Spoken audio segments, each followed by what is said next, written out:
देखिए, पौष मास में जो भी एकादशी कृष्ण पक्ष में पड़ती है उसी को सफला एकादशी कहते हैं।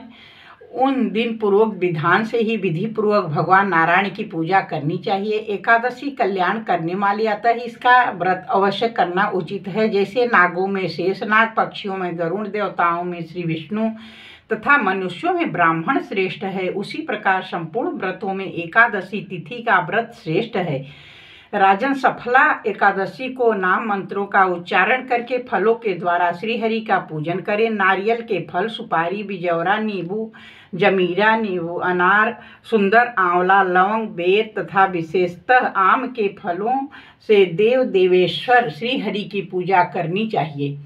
इसी प्रकार धूप दीप से भी भगवान की अर्चना करें। सफला एकादशी को विशेष रूप से दीपदान करने का विधान है।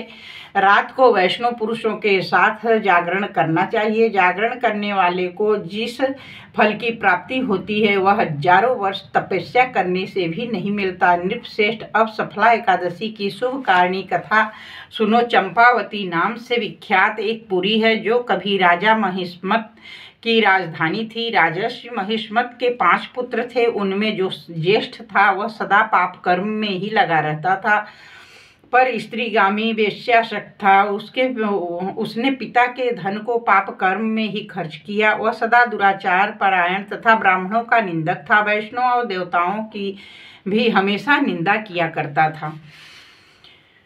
अपने पुत्र को ऐसा पापाचारी देख राजा महिष्मत ने राजकुमारों में उनका नाम लुम्भक रख दिया। फिर पिता और भाइयों ने मिलकर राज्य से बाहर निकाल दिया। लुम्भक उस नगर से निकलकर गहन वन में चला गया। वहीं रहकर उस पापी ने प्रायः समूचे नगर का धन लूट लिया। एक दिन जब वह चोरी करने के लिए नगर में आया तो रात में पहरा देने वाले सिपाहियों ने उसे पकड़ लिया, किंतु जब उसने अपने को राजा महिष्मत का पुत्र बतलाया तो सिपाहियों ने उसे छोड़ दिया।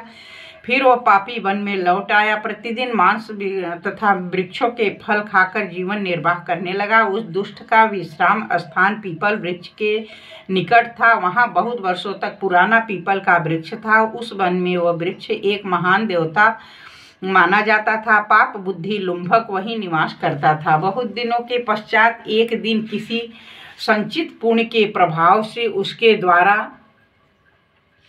एकादशी के व्रत का पालन हो गया। पौष मास में कृष्ण पक्ष की दशमी के दिन पापिष्ट लुम्भक ने वृक्षों के फल खाए। वस्त्रहीन होने के कारण रात भर जाड़े का कष्ट भोगा।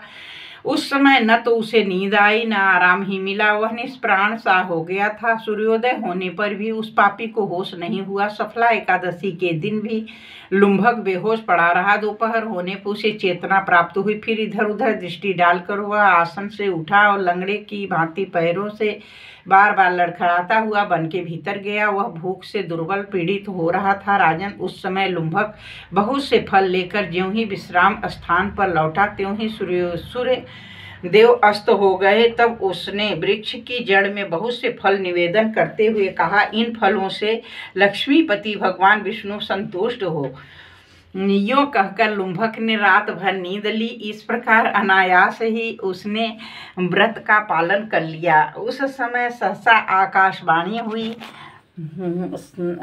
राजकुमार, तुम सफला एकादशी के प्रसाद से राज्य और पुत्र प्राप्त करोगे। बहुत अच्छा कहकर उसने वह वरदान स्वीकार किया। इसके बाद उसका रूप दिव्य हो गया। तब से उसकी उत्तम बुद्धि भगवान विष्णु के भजन में लग गई। दिव्य आभूषणों की शोभा से संपन्न होकर उसने अकंटक राज्य प्राप्त किया।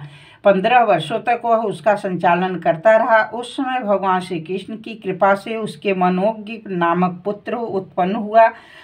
जब वह बड़ा हुआ तब लुम्भक ने तुरंत ही राज्य की ममता छोड़कर पुत्र को सौंप दिया। भगवान श्री कृष्ण के समीप चला गया, जहाँ जाकर मनुष्य कभी शोक में नहीं पड़ता। राजन, इस प्रकार जो सफला एकादशी का उत्तम व्रत करता है वह इस लोक में सुख भोग कर मरने के पश्चात मोक्ष की प्राप्ति करता है। संसार में वे मनुष्य धन्य हैं जो सफला एकादशी व्रत में लगे रहते हैं, उन्हीं का जन्म सफल है। महाराज, इनकी महिमा को पढ़ने सुनने तथा उसके अनुसार आचरण करने से मनुष्य राजसूय यज्ञ का फल पाता है। तो राधे राधे दोस्तों। 19 तारीख को सफला एकादशी व्रत है, उसे 19 तारीख को ही व्रत रखा जाएगा। 20 तारीख को पारण विधि है। जय श्री कृष्णा, जय श्री राधे राधे।